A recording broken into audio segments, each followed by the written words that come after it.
السلام علیکم. السلام علیکم. وعلیکم السلام ورحمۃ اللہ. جی بہن فرمائیں. مولانا صاحب مجھے یہ پوچھنا ہے. جی ٹیلی ویژن کی آواز بند کر لیں, ڈائریکٹ سننے کی کوشش کریں. جی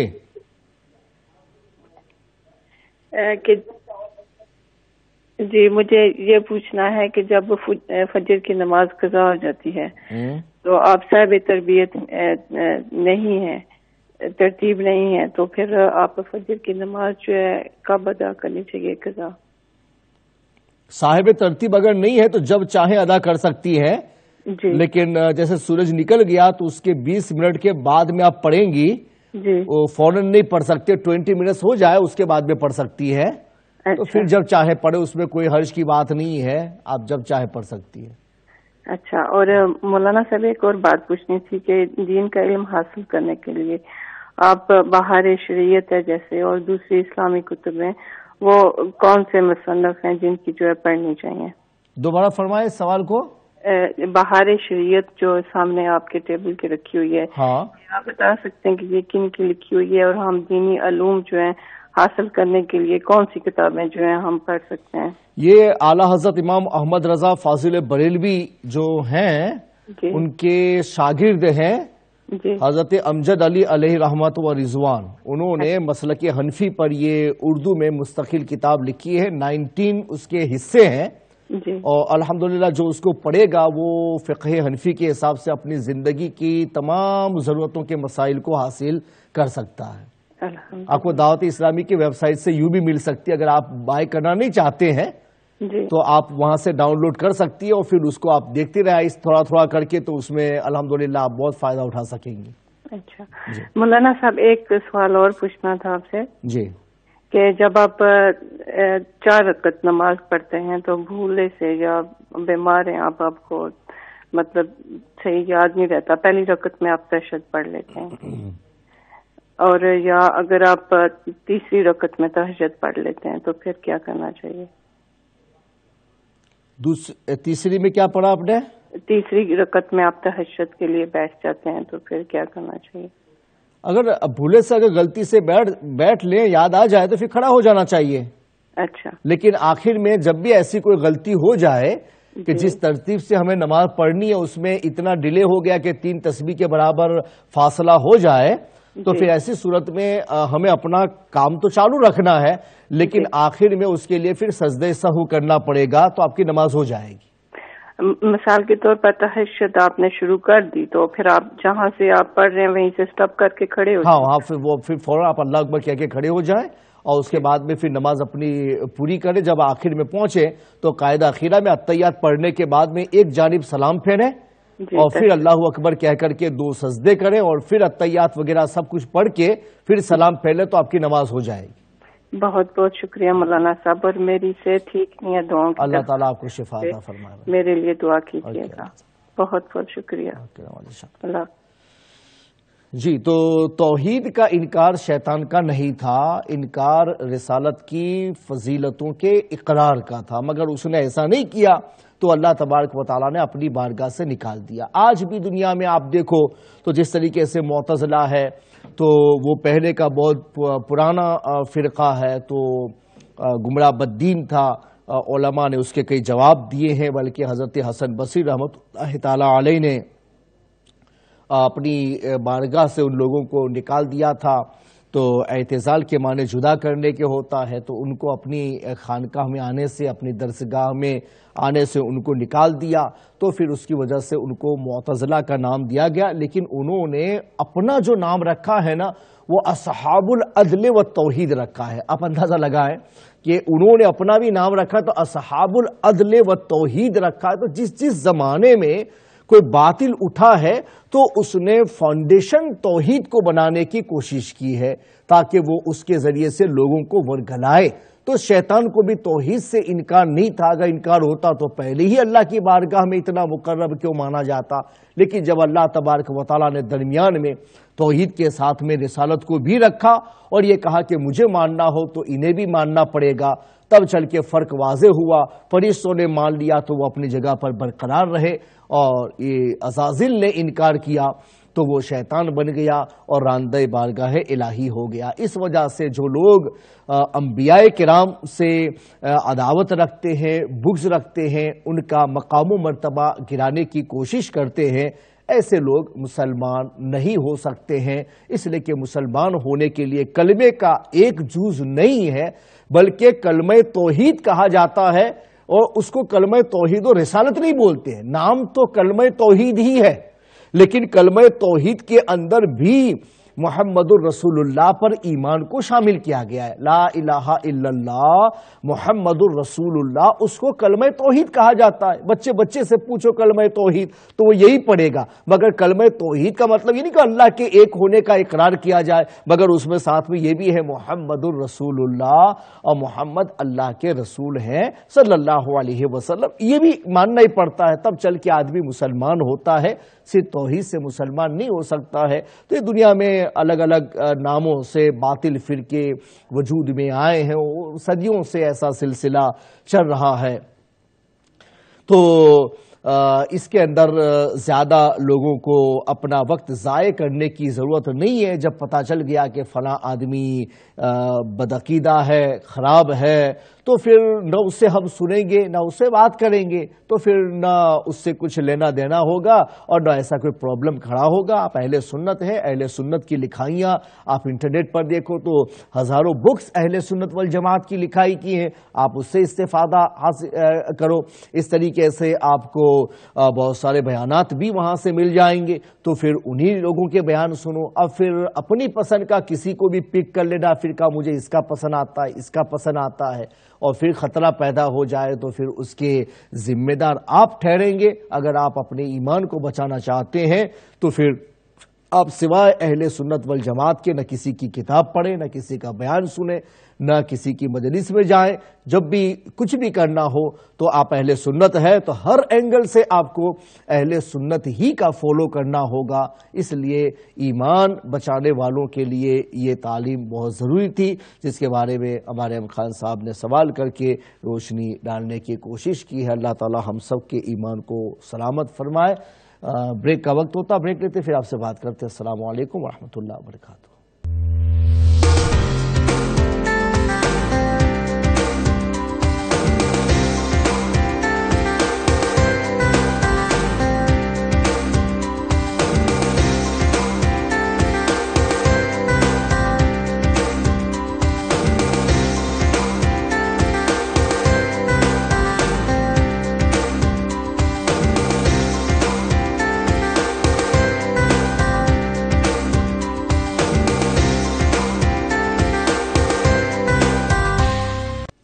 السلام علیکم ورحمۃ اللہ وبرکاتہ۔ ویلکم بیک ناظرین۔ بریک میں جانے سے پہلے بات کر رہے تھے آپ کے سوالوں پر۔ بولٹن سے ہماری ایک بہن نے یہ بتایا کہ ان کی بہن کی شادی نہیں ہو رہی ہے، تو دعا کیجیے۔ تو آپ سب بھی ان کے لیے دعا کریں، اور اللہ تعالیٰ سب کے لیے مناسب رشتے بر وقت عطا فرمائے۔ ابھی رشتوں کے معاملے میں بہت پرابلمز چل رہے ہیں، لیکن وجہ اس کی یہ ہے کہ لوگوں کے باہمی تعلقات بہت کمزور پڑ گئے ہیں، اور مسلمان کی مدد اور ہیلپ کو اہمیت نہیں دیتے ہیں، اور حسد کی بلا اتنی چل چکی ہے کہ کوئی بھی دوسرے کی بھلائی کے بارے میں چاہتا ہی نہیں ہے۔ حالانکہ مسلمانوں کو باہم مل کے رہنا چاہیے، ہر ایک کی دوسرے کے ساتھ میں محبت ہونی چاہیے، اور کہ مسلمان کو مسلمان سے کسی بھی طرح کا حسد نہیں کرنا چاہیے، مگر یہ حسد کی بلا چلی ہے نا، اس کی وجہ سے پرابلمز بڑھتے جا رہے ہیں۔ بات کرتے ہیں ہمارے ساتھ ایک کالر، ان سے بات کر لیں۔ السلام علیکم۔ وعلیکم السلام جی ورحمۃ اللہ وبرکاتہ۔ میں آپ کا پروگرام دیکھ کے بہت خوش ہوئی ہوں۔ اللہ تعالیٰ آپ کو زندگی تندرستی اور آپ کے علم میں اور اضافہ کرے، اور اس سے ہمارے نالج میں بھی اضافہ ہو رہا ہے، اور جو ہمارے ذہنوں میں کنفیوژن ہوتی ہے وہ بھی دور ہو جاتی ہے۔ تو اللہ تعالیٰ آپ سب کو بہت جزا دے۔ اور میرے دو کوشچن ہیں۔ ایک تو یہ ہے کہ یہ جو کالے کپڑے اکثر پہن لیتے ہیں، تو کئی بزرگ منع کرتے ہیں کہ کالے کپڑے نہ پہنو، اور اسپیشل کہتے ہیں کہ شلوار وغیرہ یا ٹروزر وغیرہ نہ پہنو۔ غلط ہے، پہن سکتے، کالے کپڑے میں کوئی حرج نہیں ہے۔ اچھا، کوئی حرج نہیں ہے۔ ہاں، اگر کوئی آدمی سوگ کے طور پہ پہنتا ہے، جیسے کسی کی فوتگی ہوئی اور اس کے لیے اظہار غم کے لیے تو منع ہے. اگر ایسا کوئی انٹینشن نہیں ہے, صرف کالا کپڑا ہمیں پسند ہے اور ہم پہنتے ہیں, تو اس میں کوئی حرج کی بات نہیں ہے, پہنا جا سکتا ہے. تو اگر کسی بزرگ جیسے آپ کی کوئی گرینڈ مدر ہے وہ کہتی ہے نہیں پہننا, تو آپ اس کا کہنا مانیں یا پہن جائیں؟ اگر آپ ان کو خوش کرنا چاہتی ہیں تو ٹھیک ہے, لیکن یہ کہ شریعت میں کوئی حرج نہیں ہے, کوئی گناہ نہیں ہے. نہیں, شریعت میں اس کی کوئی ممانعت نہیں ہے. اس لیے اسلام نے جسے نہ روکا ہو تو کسی آدمی کو اپنی طرف سے اس کو منحوس سمجھ کر کے روکنا یہ اچھی بات نہیں ہے, اسلام کی خلاف ورزی ہے. جب اسلام نے ہمیں پرمیشن دیا ہے تو کوئی دوسرا اس سے رکاوٹ نہیں بن سکتا ہے. اس لیے آپ ان کو سمجھائیں کہ اسلام میں ایسا کچھ نہیں ہے. اور دوسرا یہ کہ سبز جوتے پہننے سے بھی انہوں نے بہت نوکا ٹوکی کی کہ یہ سبز کلر ہے اور یہ تھوڑا نہیں. کالے سوز کے بارے میں کچھ لوگوں کا یہ کہنا ہے کہ اس سے غم آتا ہے, لیکن یہ سوز کے معاملے میں ہے. مگر وہ بھی اگر آدمی اس کو یہ سمجھے کہ ہاں ایسا ہوتا ہے تو, ورنہ اگر آدمی جہاں تک مطلق یعنی جواز کا تعلق ہے تو کالے سے منع نہیں کیا گیا. رسول پاک صلی اللہ علیہ وسلم نے بھی کالا کلر استعمال فرمایا ہے. جی ہاں, پتہ نہیں وہ اسپیشل شلوار پہننے سے منع کرتے, یعنی ویسے تو سارے کپڑے پہننے سے, لیکن اگر کسی نے شلوار سلوا لی ہے تو کہتی تھی یہ بالکل صحیح بات نہیں ہے. نہیں, اسلام میں ایسا کچھ نہیں ہے. اچھا, دوسرا یہ کہ یہ سبز جوتے جیسے کپڑوں کے ساتھ میچنگ کر کے کسی نے پہنے تو وہ ایسے بھی منع کرتی ہیں کہ سبز جوتے تم نے سبز کلر جوتوں میں پہنا ہوا ہے. نہیں, وہ بھی غلط ہے. اور کارپیٹ وغیرہ آپ گرین کلر کی ڈلوا سکتے ہیں, کچھ بھی کر سکتے ہیں. اس لیے کالا کلر کا رسول پاک کے گنبد کا یہ پہلے سے نہیں ہے, وہ تو تقریباً 600 سال کے بعد میں گنبد بنا ہے اور پھر اس کے اوپر کلر ڈالا گیا ہے.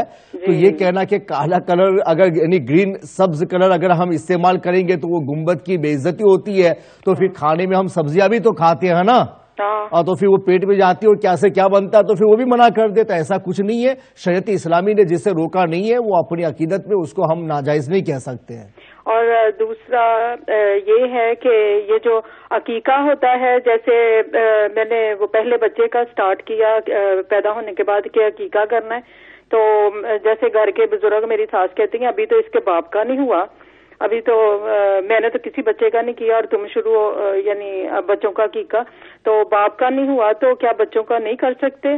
نہیں, سب کا کرنا چاہے. باپ کا بھی اگر نہیں ہوا ہے تو وہ باپ بھی اپنا عقیقہ کر سکتے ہیں. زندگی میں ایک بار عقیقہ کیا جانا سنت ہے. اگر 7 دن کے اندر کرے تو بڑی اچھی بات ہے, 7 دن پہ.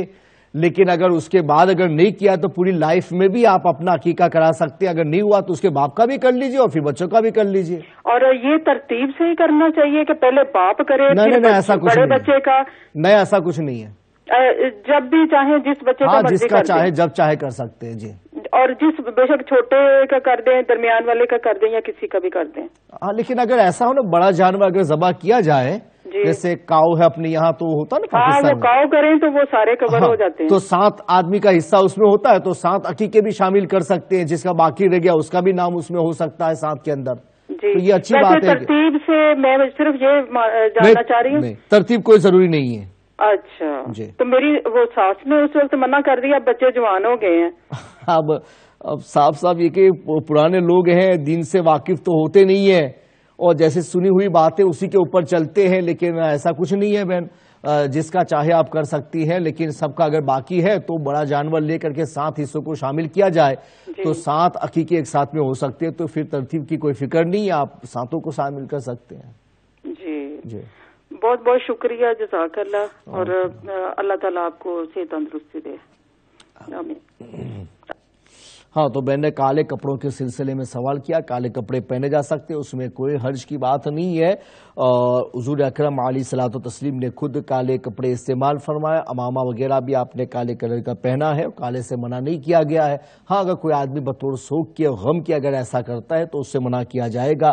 جیسے اہل تشیع یہ محرم وغیرہ کے اندر کالے کپڑے پہنتے ہیں, کالے جھنڈے لگاتے ہیں, تو اس کا مطلب ان کا سوگ ہوتا ہے اور وہ ہمارے نزدیک جائز نہیں ہوتا ہے. کوئی مر جائے تو اس کے لیے 3 دن ہی ہوتا ہے, اور شوہر کسی کا مر جائے تو 4 مہینہ 10 دن ہوتا, اس کے علاوہ ہے نہیں. اس لیے اس کی ممانعت ہے کہ محرم کے اندر منع جو اگر کیا گیا تو وہ اس لیے منع کیا گیا ہے کہ وہ غیر سے تشبہ ہوتا ہے.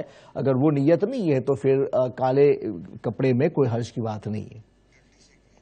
ڈڈلی سے سسٹر ہے. السلام علیکم. وعلیکم السلام. جی بہن فرمائیں. مفتی صاحب میں نے پوچھنا تھا جو نا عشاء کی نماز ہم پڑھتے ہیں نا, ہاں وہ نا مجھے کسی نے بتایا تھا بھائی جو نا وطر سے پہلے جو ہوتے ہیں نا 2 نفل وہ بیٹھ کر نہیں آپ پڑھ سکتے, اور جو آخر میں ہوتے ہیں وہ کھڑے ہو کر نہیں پڑھ سکتے. کھڑے ہو کے نہیں پڑھ سکتے, جو آخر میں ہے نا وہ کھڑے ہو کر نہیں پڑھ سکتے, جو وطر سے پہلے وہ بیٹھ کر نہیں پڑھ سکتے. یہ غلط ہے. کسی نے وہ دونوں جو نفل ہیں جی وہ آپ کی چوائس کے ہیں. نفل میں اگر آپ بیٹھ کے پڑھنا چاہے بیٹھ کے پڑھے, کھڑے ہو کے پڑھنا چاہے کھڑے ہو کے پڑھے, لیکن بیٹھ کے پڑھنے میں ثواب کھڑے ہونے والی نماز سے آدھا ہو جاتا ہے. اچھا, اب آپ کی چوائس ہے, آپ کو آدھا ثواب چاہیے تو بیٹھ کے پڑھیے, پورا ثواب چاہے تو کھڑے ہو کے پڑھے. اچھا اچھا. وہ میں نے نا بیٹھ کر پڑھے تھے نا پاکستان میں, ادھر کسی نے بتایا یہ آپ نے غلط کیا ہے. جس نے پہلے پڑھے وطر سے پہلے جو پڑھے ہیں نا نفل 2, اس نے ظلم کیا. جس نے بیٹھ کر آخری میں پڑھے وہ کھڑے ہو کر اس نے جو ظلم کیا. نہیں ایسا کچھ نہیں ہے. نفل میں آپ کو عام چوائس سے آپ بیٹھ کے بھی پڑھ سکتے, کھڑے ہو کے بھی پڑھ سکتے, لیکن ثواب کا میں نے بتا دیا کہ کھڑے ہونے میں پورا ثواب ہے, اس میں آدھا ہے. لیکن ممانعت نہیں, آپ کی چوائس ہے. کوئی بھی نفل ہو اس میں آپ کی چوائس ہے, بیٹھ کے بھی پڑھ سکتی ہے. جی بہت بہت شکریہ, مہربانی. ہاں تو بولٹن سے ہماری بہن نے جو شادی کے سلسلے میں سوال کیا ہے, تو ان بہن سے میں کہوں گا کہ قرآن مجید فرقان حمید میں 19واں سپارہ 19واں سپارہ اور اس کا 3را رکوع ہے, اور آیت نمبر 54 ہے. تو آیت نمبر 54 کو بہن آپ کو 21 دن تک پڑھنا ہے. اگر وہ آپ کی سسٹر ہے, اگر وہ پڑھنا چاہتی ہے تو وہ پڑھے, اگر وہ نہیں پڑھتی ہے تو پھر آپ ان کے لیے پڑھ سکتی ہے. 21 ڈیز تک آپ کو وہ آیت 54 19واں سپارہ 3را رکوع سورہ فرقان ہے, آیت 54 ہے. 313 مرتبہ روزانہ پڑھنا پڑے گا. 313 ٹائمز روزانہ اس آیت کو پڑھنا پڑے گا. تھوڑا ٹائم لگے گا لیکن انشاءاللہ آپ کا کام 21 دن کے اندر ہو جائے گا, اس کو اگر پابندی کرے تو. بلیک بن سے سسٹر ہے. السلام علیکم. السلام علیکم. وعلیکم السلام. جی بہن فرمائیں. جی مجھے آپ کو کوشچن پوچھنا تھا کہ میری بیٹی عمرہ کے لیے جا رہی ہے. جی بولے. میری بیٹی عمرہ کے لیے جا رہی ہے نا, تو وہ جس دن نکلنے والے ہیں نا ہم لوگ, اس کے دوسرے دن وہ پاک ہونے والی ہے. ویسے وہ حج میں ہوگی لیکن 7 ڈے جو اس کا ہوتا ہے نا اس کا نیکسٹ ڈے ہوگا. ہاں. تو جب ہم گھر سے نکلیں گے اور جو عمرہ کی نیت کریں گے, جو عمرہ کی وہ واجب پہلے 2 نفل پڑھتے ہیں نا احرام سے پہلے, نہ تو اس بیٹی کو ہے نا اس کو کچھ پڑھنا نہیں ہے. جی. نماز وغیرہ نہیں پڑھے گی. جی. لیکن وہ وضو کر لے, اور تو وہ آپ غسل وغیرہ تو گھر سے کر کے ہی جائیں گے. جی. لیکن اگرچہ وہ پاک بعد میں ہوگی لیکن وہ احرام میں آ سکتی ہیں. وہ نیت کر سکتی ہے, نیت کر لے اور لبیک پڑھ لے تو وہ احرام میں آ گئی. اب اس کو جب وہاں چلے گی اور پاک ہو جائے گی تو غسل کر کے پھر اس کو جو اچھے کپڑے ہیں وہ پہن لینے ہیں, اور اس کے بعد میں پھر اس کو عمرہ کے لیے جانا. نیت نہیں کرنی, نیت تو یہاں ہو جائے گی. نیت تو وہ کرے گی نا یہاں سے, نیت یہاں کر لے گی, صرف اس کو غسل کر لینا ہے وہاں چل کے اور پھر عمرہ کرنا ہے. دوسری بات کیا ہے کہ وہ جب غسل کرے گی نا تو وہ احرام میں ہوگی. نہیں, وہ احرام میں تو کپڑے بدل سکتے نا, کوئی عورتوں کے لیے تو یوں بھی سلے ہوئے کپڑے ہیں نا. لیکن غسل کرنا ہے نا دوسرے دن اس کو جا کے, تو غسل کر سکتی ہے. کرے گی.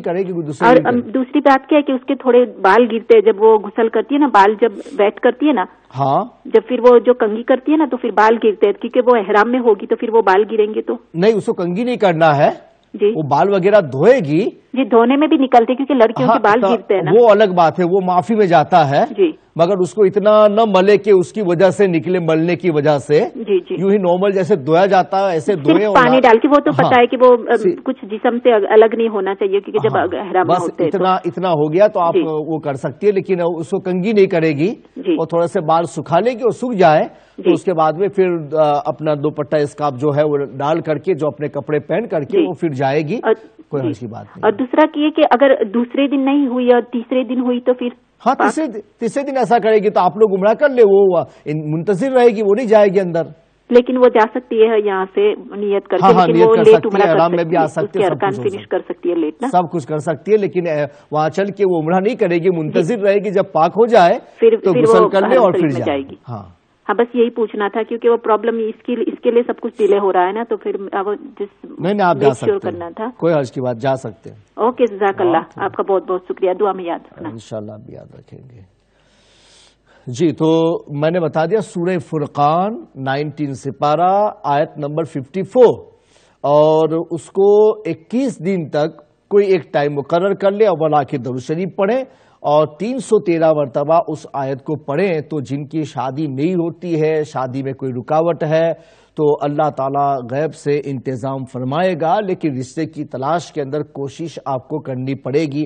اب پھر آدمی ہاتھ پاؤں توڑ کے بیٹھ جائے اور پھر یہ کہے کہ اب مجھے مل جائے, تو ایسا نہیں ہوتا ہے. کوشش آپ اپنی جاری رکھیے, اس کے ساتھ میں اس ذکر کو آپ سہارا بنائیے. اگر کوئی رکاوٹ ہے تو اللہ تعالیٰ اسے رفع فرما دے گا اور آپ کا کام ہو جائے گا. جن کی بھی شادیوں میں رکاوٹ ہے, رشتے نہیں ملتے ہیں, ان سب کے لیے وظیفہ ہے سورہ فرقان پارہ 19واں اور آیت نمبر 54 اس آیت کو 21 دن تک 313 مرتبہ پڑھنا ہے. تو اس کا عمل کرے, روزانہ 313 مرتبہ 21 دن تک عمل کرنا ہے. فرانس سے حسین صاحب ہیں ہمارے ساتھ. السلام علیکم. جی السلام علیکم. وعلیکم السلام ورحمۃ اللہ. جی حسین بھائی فرمائیں. جی میں نے سوال کرنا تھا کہ جو ادھر لائف انشورنس ہوتی ہے فیملی کے لیے, ہاں مقصد وہ انشورنس ہوتی ہے کہ جیسے آدمی کا ایکسیڈنٹ ہو نا, اپاہج ہو جائے یا ڈیتھ ہو جائے, تو وہ ایک رقم منتھلی دیتے ہیں یا رقم ٹوٹل گٹھی دیتے ہیں. وہ پوچھنا تھا کہ کیا وہ انشورنس کرانا جائز ہے یا حرام ہے اسلام میں؟ اگر آپ کو ایسا لگتا ہے کہ اس کی جو منتھلی پیمنٹ ہوتی ہے نا بھائی آپ کو اتنے سال تک دینا ہے, تو اگر آپ کو اتنا اعتماد ہے اپنے اوپر کہ آپ منتھلی پیمنٹ کو آپ دے سکیں گے اور بیچ میں آپ کا بند نہیں ہو جائے گا, تو اگر اتنا اعتماد کسی کو حاصل ہو تو وہ ایسا کر سکتا ہے. اچھا. کبھی ایسا ہوتا ہے کہ آپ پیمنٹ بند کر دو تو آپ کے وہ پیسے جو دیے وہ بھی چلے جاتے ہیں اور پھر آپ کو کچھ نہیں ملتا ہے. جتنے دنوں کی جتنے سالوں کی اگر اس کا کنڈیشن ہے اتنا پیمنٹ آپ دے سکتے, اتنا آپ کو اعتماد ہے تو لائف انشورنس ہو سکتی ہے اور یہ پرمیشبل ہے, چونکہ اس میں پیسے مکمل ضائع نہیں ہوتے ہیں. اس کا سسٹم ہے کہ جو ہر سال پیمنٹ کرتے ہیں, ایک سال میں تھوڑی سی پیمنٹ ہے اس کی, مگر یہ ہے کہ جس ٹائم اس کو روک دینا تو وہ ایک سال کے لیے ہوتی ہے نا, آٹومیٹک دوسرے سال کی ہوتی ہے. وہ پیمنٹ کرتے ہیں نا ایک سال کی, اس کے بعد پیمنٹ نہ کرے نا تو وہ ختم ہو جاتی ٹوٹل. ہاں تو پھر اگر آپ کو اتنا پتا ہے, اعتماد کا مطلب یہ کہ ہمیں معلوم ہے کہ وہ جتنی پیمنٹ ہے وہ ہم کر پائیں گے, کبھی اسٹاپ نہیں کریں گے, تو پھر آپ کا مکمل پیسہ ضائع نہیں ہوگا اور وہ بھی آپ کو ملے گا, دوسرا بھی آپ کو مل سکتا ہے, چونکہ اس میں یہ کنڈیشن نہیں ہے کہ آپ کو کوئی پرابلم نہیں ہوا تو پیسے آپ کے چلے جائیں گے. سرٹن ایج کے بعد میں اگر آپ نے کوئی کلیم نہیں بھی کیا ہے تب بھی وہ پورے پیسے آپ کو ان کے پورے مفاد کے ساتھ میں آپ کو واپس لوٹاتے ہیں. تو ہر وہ پیسہ کہ جو بالکل ضائع نہیں ہوتا ہے تو اس میں اسلام کی طرف سے پرمیشن ہے, لیکن کنڈیشن یہی رہے گا کہ پیمنٹ آپ سے ہو سکے گی, اس کا کم سے کم آپ کو ظن غالب ہونا چاہیے. ٹھیک ہے, ٹھیک اوکے شکریہ. السلام علیکم. وعلیکم السلام ورحمۃ اللہ وبرکاتہ.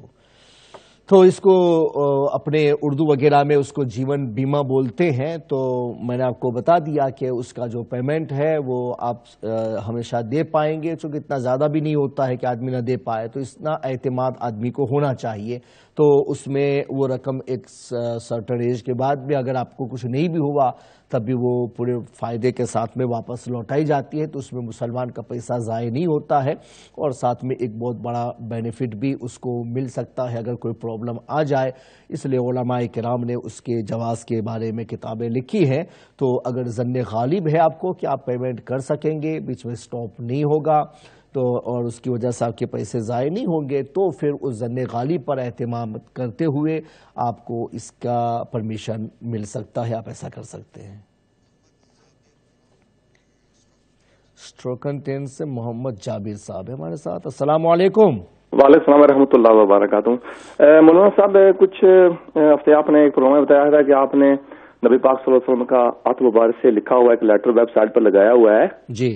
تو ہم بھی چاہتے تھے کہ آپ کی اجازت سے اگر ہم اس کو 2-3 کاپیاں ڈاؤن لوڈ کر لیں تو خیر و برکت کے لیے اگر گھر میں لگا لیں فریم کر کے، یا تکیے کے نیچے رکھ سکتے ہیں کسی مقصد کے لیے. تکیے کے نیچے کے زیادہ بہتر یہ کہ میٹرس کے نیچے رکھیں. جی جی. تو تکیا تو آگے پیچھے ہوتا رہتا ہے نا، اور کبھی کبھی نہ ہو تو بچے بھی اسے کھیلنا شروع کر دیتے ہیں. اس لیے ادب یہ ہے کہ میٹرس کے نیچے سر کے جانب آپ رکھیں تو محفوظ بھی رہے گا، اور انشاءاللہ حضور پاک نے جو اس کا فائدہ بتایا ہے نا وہ آپ کے لیے رہے گا. جو بھی رکھے گا اس کے لیے فائدہ ملے گا. اور جو بھی دل میں مراد ہو، اگر وہ لیٹر آپ نیچے رکھ کر وہ مراد دل میں کر لیں تو کیا کہتے ہیں کہ وہ تو اللہ کے اوپر ہے، ہو جائے گا. لیکن جو خاص اس کا مقصد ہے وہ جین شیاطین اگر کسی کو حیران کرتے ہوں تو وہ مطلق نہیں آئیں گے. نہیں بھی کرتے ہیں تو فیوچر میں بچنے کے لیے اگر جہاں بھی وہ رہے گا تو وہ ان کی رسائی وہاں تک نہیں ہو پائے گی. جو میرا بچہ ہے وہ رات کو ڈرتا ہے اور بہت شور کرتا ہے رات کو، تو کیا اس کو اس کے استعمال میں لا سکتے ہیں؟ اس کے میٹرس کے نیچے رکھ دیں تو انشاءاللہ محفوظ ہو جائے گا. تو آپ کی اجازت ہے ہم ڈاؤن لوڈ کر سکتے ہیں اس کو؟ ٹھیک ہے ٹھیک ہے، کر سکتے ہیں. بڑی مہربانی سر. اوکے، خدا حافظ. ہاں، تو یہ ہماری ویب سائٹ کی بات کر رہے تھے، تو مصباحی ویلفیئر مشن .com، اس کے اوپر آپ جائیں تو آپ کو بہت سارے وظائف بھی وہاں ملیں گے، اور آپ کو یہ خط بھی ملے گا. اس سے آپ خود ہی اپنا علاج کر سکتے ہیں، جن شیاطین وغیرہ سے آپ محفوظ رہ سکتے ہیں. اور اس کے علاوہ بہت سارے بیان وغیرہ بھی اس کے اوپر ڈاؤن لوڈ ہے. اگر آپ کے پاس میں وقت ہے آپ اس کو کیا ہے ایک CD وغیرہ اس سے بنا لیں اور پھر اس کو آپ گاڑی میں رکھ کر کے سنیں تو آپ کو بہت بہت فائدہ ہوگا. عقائد کے سلسلے میں بھی ہے، اعمال کے سلسلے میں بھی ہے، عمل کے سلسلے میں انکریج کرنے والے بیان ہے کہ اس کے سننے کے بعد میں آدمی کا دل چاہتا ہے کہ نہیں، آدمی کو عمل کرنا ہی چاہیے. صرف دعوی ایمان نہیں بلکہ اس کے ساتھ میں عمل بھی ہمیں کرنا چاہیے. ان سب کی گائیڈ ملتی ہے، تو الحمدللہ آپ لوگوں کو اس پہ بھی جانا چاہیے. اور اب تو یعنی موبائل فون وغیرہ کے اوپر بھی اتنے سسٹمز ہو گئے ہیں کہ آپ اس سے بھی سب کچھ سن سکتے ہیں. تو آپ اس کے اوپر جائیں اور فائدہ اٹھائیں.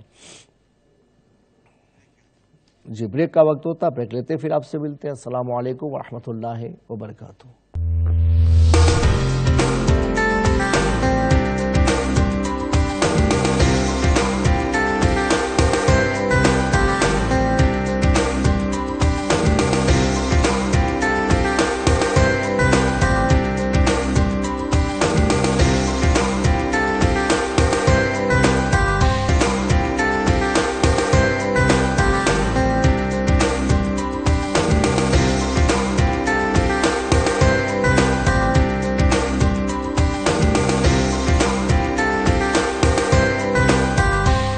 السلام علیکم ورحمۃ اللہ وبرکاتہ. ویلکم بیک ناظرین. بریک میں جانے سے پہلے بات کر رہے تھے آپ کے سوالوں پر.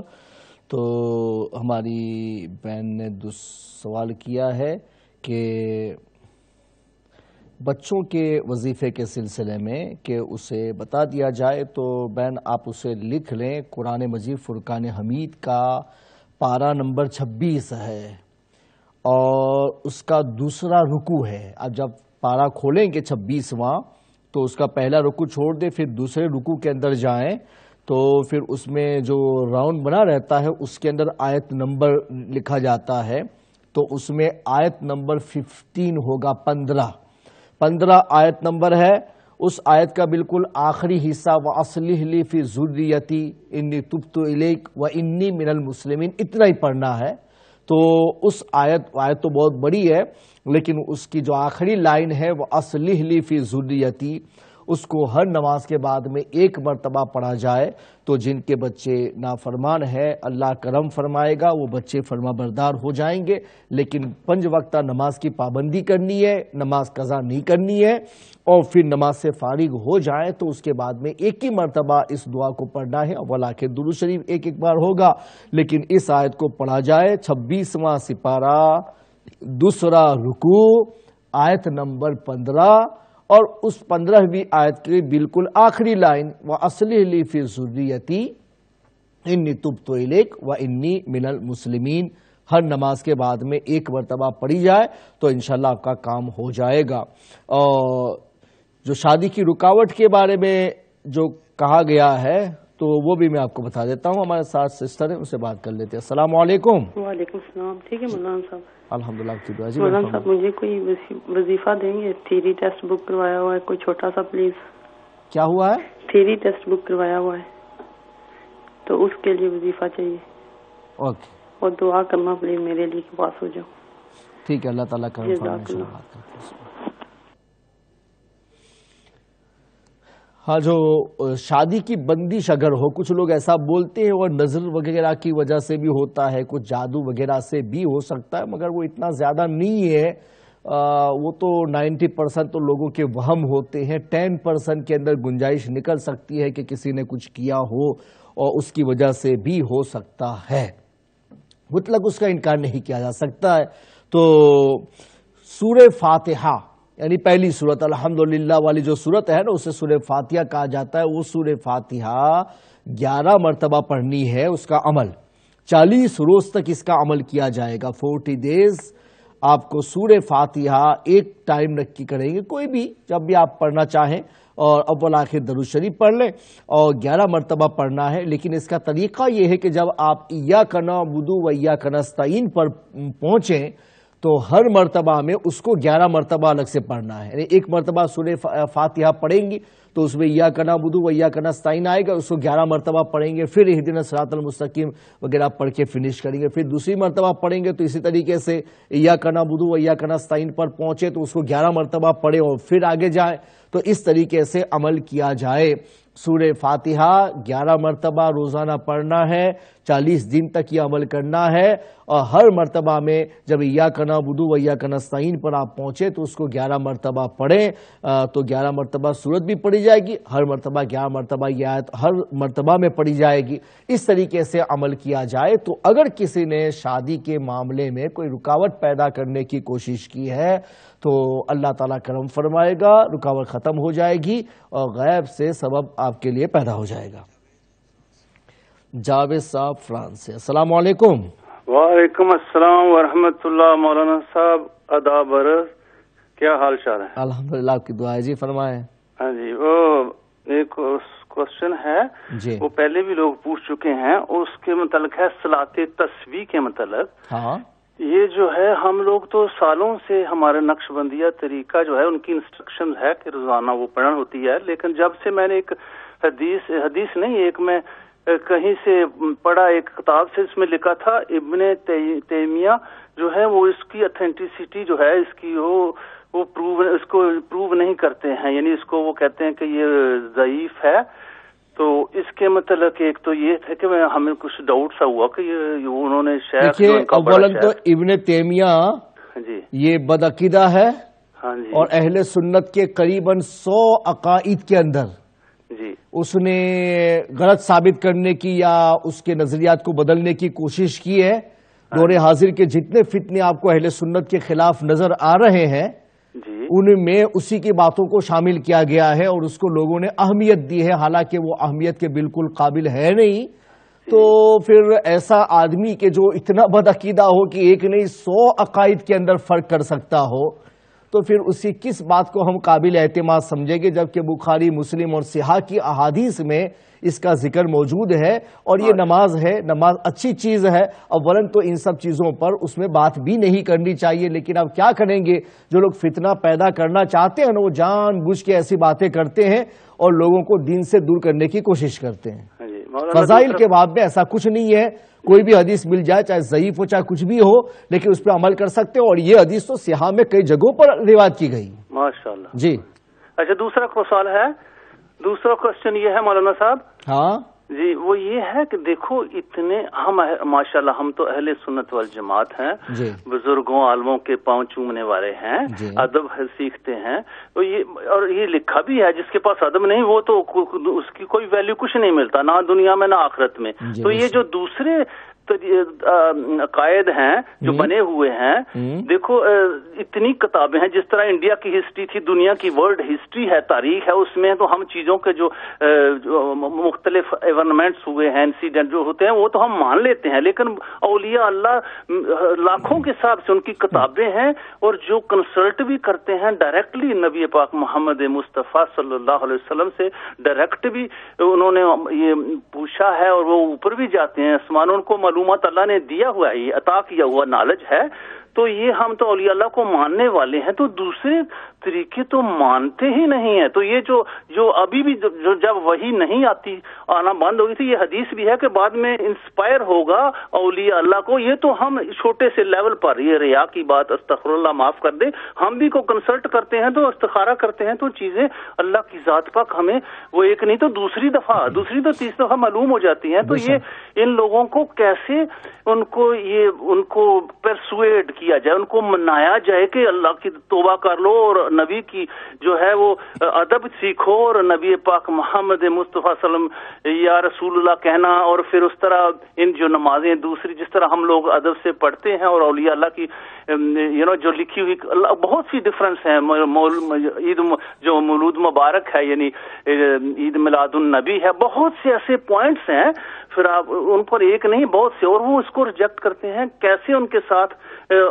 گلوبل لیول پر سارے اولیاء اللہ، آپ ماشاءاللہ اتنے oceans of knowledge you are having, آپ جتنے بھی اولیاء اللہ سب یہ مل کے ان کو کیسے منائیں؟ کیونکہ وہ بھی ہماری کمیونٹی، پھر بھی وہ مخلوق ہے، اور ہماری کلمہ پڑھتے ہیں، اور یہ چیز کیوں نہیں مانتے؟ کیسے ان کو منایا جائے؟ ٹھیک ہے، اس پہ بات کرتے ہیں. اور کوئی سوال آپ کا؟ نہیں جناب، شکریہ. اللہ دعا میں یاد. السلام علیکم ورحمۃ اللہ. جی، تو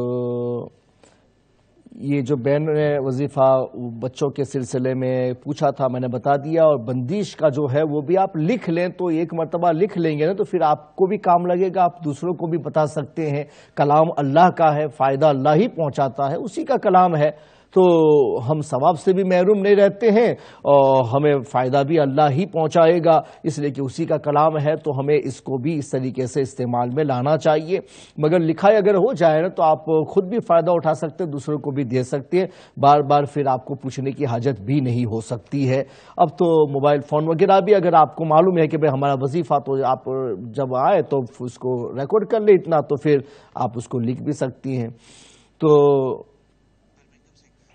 برمنگھم سے سسٹر ہمارے ساتھ. السلام علیکم. وعلیکم السلام. جی مولانا صاحب، ہاں جی، مجھے ایک بات پوچھنی تھی آپ سے کہ یہ جو ہم پیس ٹی وی دیکھتے ہیں تو سب کچھ بندے کہتے ہیں کہ جو ہے یہ نہیں دیکھنا چاہیے. وہ پکے بدعقیدہ ہیں، اور ایسا کہ ان کے بارے میں کوئی ڈاؤٹ بھی نہیں کیا جا سکتا ہے. تو نہیں دیکھنا چاہیے؟ نہیں، بالکل نہیں دیکھنا چاہیے بہن، اس لیے کہ ایمان کی حفاظت بہت ضروری ہے. جب ہمارے پاس میں یہ مدنی ٹیلی ویژن ہے، وہ دیکھیں آپ عمل کے سلسلے میں چاہتے ہیں، یا عقائد اور مسائل کے سلسلے میں ہم لوگ آپ سے باتیں کرتے ہیں. اپنا نور ٹی وی ہے، یہ سب اپنے اسلامک ٹیلی ویژن ہے اہل سنت والجماعت کے. تو پھر ہمیں دوسروں پہ نہیں جانا چاہیے. ایمان بچانا بہت ضروری ہے. جی بالکل، بہت بہت مہربانی آپ کی. اور مجھے ایک اور بات پوچھنی تھی کہ جو ہے اگر گناہوں سے جو بندہ اگر معافی مانگنا چاہے تو کیا پڑھنا چاہیے؟ ہمیں ہر وقت کیا پڑھنا چاہیے؟ گناہوں سے معافی کے لیے استغفار بہت ضروری ہے. حضور پاک نے فرمایا کہ نماز سے فارغ ہو جاؤ تو 3 مرتبہ استغفر اللہ پڑھو، کہ اس کی وجہ سے اللہ گناہ معاف فرماتا ہے. تو ہر نماز کے بعد میں سنت بھی یہی ہے کہ جیسے فرض سے ہم فارغ ہو جائے نا تو 3 مرتبہ استغفار پڑھا، استغفر اللہ استغفر اللہ استغفر اللہ ربی من کل ذنب واتوب الیہ. یہ دعا بکثرت پڑھنی چاہیے. اچھا، اور مولانا صاحب ایک اور بات ہے کہ جو ہے جو ہم جب کہتے ہیں نماز، فرض نماز سے اگر فارغ انسان ہو جائے تو جو گھٹنے ہوتے ہیں وہاں پہ ہاتھ رکھ کے اللہ اجرنی من النار پڑھنا چاہیے. یہ ٹھیک ہے 7 بار؟ ہاں پڑھ سکتے ہیں. اچھا چلیے ٹھیک ہے، اوکے، تھینک یو سو مچ. دعا میں یاد رکھنا. اوکے جی. تو کوئی بھی اگر ہمارا کالر آئے تو کوئی کسی کا نام لے کر کے بات نہ کرے، چونکہ وہ اچھی بات نہیں مانی جاتی ہے. نام لے کے نہیں، بس آپ کہیں گے بھائی فلاں فلاں میں ایسا سنا گیا، تو ہم کہیں گے بھائی وہ غلط ہے، نام لے کے بات نہیں کریں گے. ٹھیک ہے. تو پھر ہمارے ایک بھائی نے وہ نیشنلٹی کے سلسلے میں کہا کہ اس میں جو قسم لی جاتی ہے، تو ظاہر سی بات ہے جب آپ نیشنلٹی لے رہے ہیں اور آپ یہ کہتے ہیں کہ میں یہاں کا باشندہ ہوں، تو پھر آپ نے ان کے ساتھ میں یہ معاہدہ کیا اور اس معاہدہ کی پابندی آپ کو کرنی پڑے گی، اس لیے کہ حدیث پاک میں ہے کہ مسلمان کسی سے بھی معاہدہ کرے تو وہ اپنے معاہدہ کی پابندی کرے گا۔ جیسے صلح حدیبیہ میں حضور پاک نے صلح نامہ ان سے لکھا تھا تو اس کی پابندی کی جاتی تھی، اور اس لیے کافر کے ساتھ بھی اگر عہد ہو تو اس عہد کی پابندی کی جاتی ہے۔ اس لیے آپ نے جو باتیں اس میں بولی ہیں اس کی پابندی آپ کریں گے۔ ہاں، جو چیزیں اسلام کے صریح خلاف ہو جائیں گی تو پھر اس میں فالو نہیں ہوگا۔ اس کے علاوہ آپ دنیاوی معاملے میں جو آپ نے عہد کیا ہے اس عہد پر آپ کاربند رہیں گے۔ جی، گلاسگو سے سسٹر مسار، السلام علیکم۔ وعلیکم السلام ورحمۃ اللہ وبرکاتہ۔ بھائی صاحب آپ کیسے ہو؟ الحمدللہ، آپ کی دعا ہے۔ جی بہن فرمائیں۔ اچھا جی، میرا ایک پرابلم ہے کہ میرے بیٹی ان لوگ نے ان کی یوں سمجھے جاب سیکرز نے اس کو بتایا ان کو والنٹری ورک کرنا، لیکن جہاں وہ اس کو بیچنا چاہتا ہے وہ وہاں سے مرد ہے، تو ہم نے اس کو منع کی کہ وہ وہاں نہیں جا سکتے کیونکہ it's just a male environment. تو اب اس نے ان کو پرابلم کریٹ کی، اس نے کہا آپ کے پاس اگر کوئی چیز ہے بلیک اینڈ وائٹ میں یا کوئی ثبوت یا کوئی پروف جہاں لکھا ہے کہ a Muslim female who's dressed in a hijab and a burqa cannot work in a male environment، تو اگر آپ کے پاس ایسی کوئی ہے آپ کی ویب سائٹ میں یا کوئی اور ویب سائٹ ہے جس میں اسپیسیفکلی لکھا ہے کہ وہ ایسے انوائرمنٹ میں کام نہیں کر سکتی یا جا سکتی ہے تو آپ کی بڑی مہربانی ہوگا۔ ٹھیک ہے، آپ کے وہ مدنی ٹیلی ویژن ہے ان لوگوں مدنی کی، چینل، ہاں وہ الیاس قادری صاحب کے، اس میں آپ کو اس کا پورا پروف ملے گا، حجاب کے اوپر پوری کتاب ہے۔ جی وہ پڑھو سوال جواب وہ مجھے پتہ، لیکن وہ افسوس کی بات اردو میں ہے اور مجھے اردو پڑھنا نہیں آتا ہے، مجھے صرف اچھا اردو پڑھنا نہیں آتا ہے، تو پھر یہ میرا پرابلم ہے۔ پھر آپ کیسٹس وغیرہ سے فائدہ اٹھائے نا، حجاب کے سلسلے میں بہت ساری آپ کو کیسٹس ملیں گی جن کے اندر آڈیو بھی ہوتی ہے، ڈی وی ڈی بھی ملتی ہے، اس طریقے سے اپنے وی سی ڈی، بہت سارے الگ الگ پروگرامز آپ کو ملیں گے۔ وہ مجھے پتہ، لیکن مجھے 2 بجے سے آج 2 بجے سے پہلے مجھے چاہیے تھا، تو مجھے اگر آپ کی کوئی وہ ویب سائٹ میں ہے یا ایسی کوئی سائٹ ہے جس میں میں نکال سے دیا قرآن میں کوئی آیت ہے جس میں آپ قرآن شریف کے اندر 22واں سپارہ ہے 20 ہاں 22 تو اس کی جو آیتیں پہلے شروع سے لے کر کے 3-4 آیتیں ہیں اس کو آپ پڑھ لیں اور اس کی تفسیر پڑھ لیں۔ اگر آپ کے پاس میں تفسیر کا قرآن ہے تو ساری تشریح آپ کو مل جائے گی انشاءاللہ۔ اوکے، جزاک اللہ خیر۔ جی ہاں، تو یہ تشریحات اگر آپ چاہتے ہیں تو یہ قرآن مجید فرقان حمید میں ابھی ہم نے نزدیک میں 1-2 ہماری اصلاح حوال سے 1-2 بیان بھی ہوئے ہیں، تو اس میں بھی ہم نے بتایا ہے کہ مسلمان عورتوں کے لیے اسلام میں کتنی پابندیاں ہیں، ان کو کیسے رہنا چاہیے، تو اس سے بھی فائدہ اٹھا سکتے ہیں۔ تو حجاب کے سلسلے میں آپ کو بہت ساری کتابیں بھی ملیں گی، بیانز بھی ملیں گے، اس سے بھی فائدہ اٹھا سکتے ہیں۔ تو وہ نیشنلٹی کے بارے میں جو ہم عہد کرتے ہیں یہاں باشندہ ہونے کے ناطے، تو ہمیں اس ملک کے لیے وفاداری کرنی ہی پڑے گی۔ ہاں، اسلام کے جو مسائل ہیں شریعت کے، اس میں ہم اپنی جگہ پر باقی رہیں گے۔ تو لندن سے عمر صاحب ہمارے ساتھ میں، السلام علیکم۔ وعلیکم السلام ورحمۃ اللہ وبرکاتہ۔ کیا حال ہے مولانا؟ ٹھیک ٹھاک ہے؟ الحمدللہ، آپ کی دعا ہے۔ جی فرمائیں۔ جی پوچھنا یہ تھا کہ ایک بہن سوال کر رہی تھی کہ پیس ٹی وی دیکھنا چاہیے تو نہیں دیکھنا چاہیے، تو آپ انہیں کہہ رہے تھے کہ یہ تو گمراہ ہونے والی بات ہے پیس ٹی وی دیکھنا۔ میں آپ سے یہ پوچھنا چاہتا ہوں کہ اگر ہم دونوں چیزوں کو نہیں دیکھیں گے تو کیسے جج کر سکیں گے کون صحیح ہے اور کون غلط ہے؟ اگر آدمی اتنا ہی محتاط ہوتا ہے کہ وہ ہر صحیح اور غلط کو پہچان سکتا ہے، تو جیسے علماء کرام ہیں تو ان کے لیے تو کوئی حرج کی بات نہیں ہے کہ وہ تو اچھا برا اور عقائد کے حساب سے سب کچھ جانتے ہیں، لیکن عوام کیسے کہہ پائے گی کہ یہ چیز صحیح ہے اور یہ غلط ہے؟ اس لیے جو بھی اہل سنت والجماعت سے ہیں تو ان کے پاس میں چوائس ہے اہل سنت والجماعت کی، تو ہمیں اپنوں ہی کا سپورٹ کرنا چاہیے اور اپنوں کے ساتھ میں رہنا چاہیے۔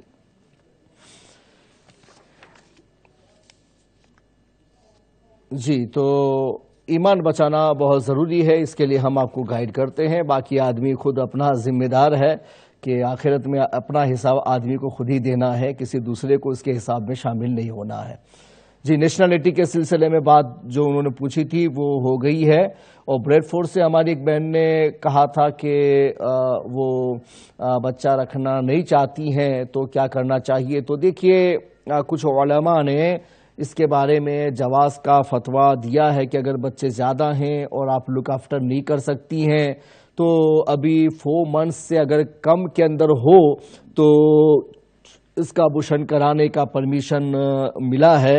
علماء نے اس کے جواز کی بات کی ہے، لیکن محتاط علماء کا یہ کہنا ہے کہ اس کے لیے پہلے سے علاج کرنا چاہیے کہ آپ وہاں تک پہنچ ہی نہ سکیں.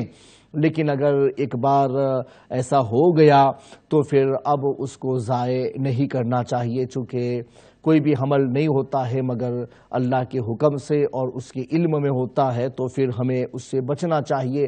اللہ کی ذات پر اعتماد اور بھروسہ کرتے ہوئے چلنا چاہیے. ہاں، اگر آپ کے ساتھ میں کوئی ایسی النس ہے، ایسی بیماری ہے کہ اس کی وجہ سے آپ کی جان کو خطرہ ہے، یا کوئی دوسرا بچہ ہے کہ جس کو آپ کو لک آفٹر کرنی ہے اور اس کی وجہ سے لک آفٹر میں بہت بڑا فرق آئے گا، اس کی وجہ سے اس کی ہیلتھ وغیرہ کو بھی نقصان ہو سکتا ہے، تو ایسی صورت میں ایک مجبوری ہے اور ایک عذر ہے، تو 4 مہینے کے اندر میں ہو تو پھر اس کا پرمیشن ملتا ہے. اور کچھ علماء نے مطلق پرمیشن بھی دیا ہے، لیکن ہمارے نزدیک جو ہے وہ ایسا نہیں ہے کہ اگر ہو جائے تو پھر نہیں، پہلے سے آپ علاج کرو کہ وہاں تک پہنچ ہی نہ سکو تو یہ بات ٹھیک ہے، لیکن ہو جانے کے بعد تو پھر اللہ کے حوالے کرتے ہوئے آپ چلیں، اسی میں آپ کے لیے بہتری ہے اور سب کے نزدیک محتاطی ہے. جی ہمارے ساتھ میں جی عمر صاحب ہیں.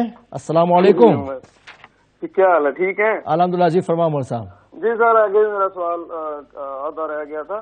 میں کہنا یہ چاہ رہا تھا کہ اگر ہم کسی کو یہ نہیں کہیں گے کہ آپ دوسرا چینل نہ دیکھیں تو اویئرنیس نہیں پھیلے گی اور یہ لوگ ثابت نہیں کر سکیں گے غلط کون ہے اور صحیح کون ہے. تو آپ انہیں دیکھنے دیجیے تاکہ ہمیں پتہ چلے کہ وہ غلط ہیں اور ہم صحیح ہیں. تو وہ جو برے عقائد رکھتے ہیں یا جو بھی کہتے ہیں، اگر آپ پتہ جی اگر آپ عالم دین ہیں تو آپ سمجھ سکتے ہیں، کوئی بات نہیں ہے.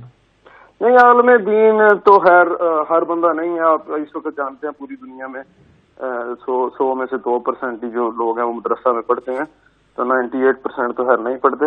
لیکن اگر قرآن و حدیث کی بات کریں تو قرآن کا بھی یہ حکم ہے کہ جب تم پر کوئی چیز پہنچے تو پہلے اس کی تحقیق کر لیا کرو. تو ہمیں چاہیے کہ پہلے ہم آپ کریں یا وہ بات کریں تو پہلے اس کی تحقیق کریں کہ آیا کہ یہ ٹھیک ہے یا نہیں ہے. جی اگر کوئی ہمیں حوالہ دیتا ہے کہ یہ حدیث ہے اور یہ قرآن کی آیت ہے تو ہمیں وہ قرآن کھول کے دیکھنا چاہیے بذات خود، نہ کہ ہمیں آپ کی بات کو آنکھیں بند کر کے سن لینا چاہیے، اور نہ کہ ہمیں کسی اور چینل کی کسی بندے کی بات کو بھی آنکھیں بند کر کے سن لینا چاہیے. جی صحیح فرما آپ نے. جی جی ٹھیک. اور کوئی سوال؟ جی تھینک یو ویری مچ. اس کا جواب دے دیں.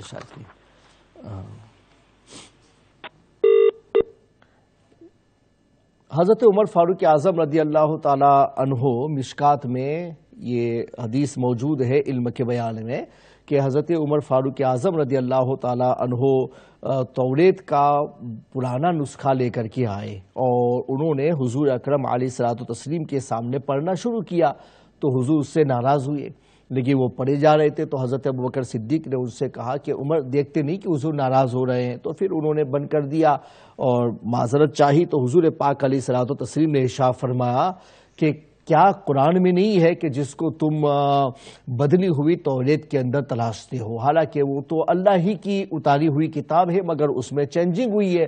تو حضور پاک کے سامنے پڑھی جا رہی تو حضور نے اس میں ناراضگی کا اظہار فرما اور یہ کہا کہ قرآن موجود ہے تو پھر تم اس کی طرف کیوں جاتے ہو؟ تو واضح ہو گیا کہ جب ہمیں ایک چیز کا پتہ چل جائے تو پھر ہمیں درستگی ہی کے جانب جانا چاہیے، گندگی میں پاؤں نہیں ڈالنا چاہیے. بچا کے بھی ڈالیں گے پھر بھی چھینٹے تو اڑ ہی سکتے ہیں، اس لیے بچ کے ہی رہنا چاہیے. جی ہمارے ساتھ میں کالر ہے. السلام علیکم. وعلیکم السلام. حضرت صاحب ٹھیک ہے آپ؟ جی الحمدللہ. آپ کی دعا. جی فرمائیں.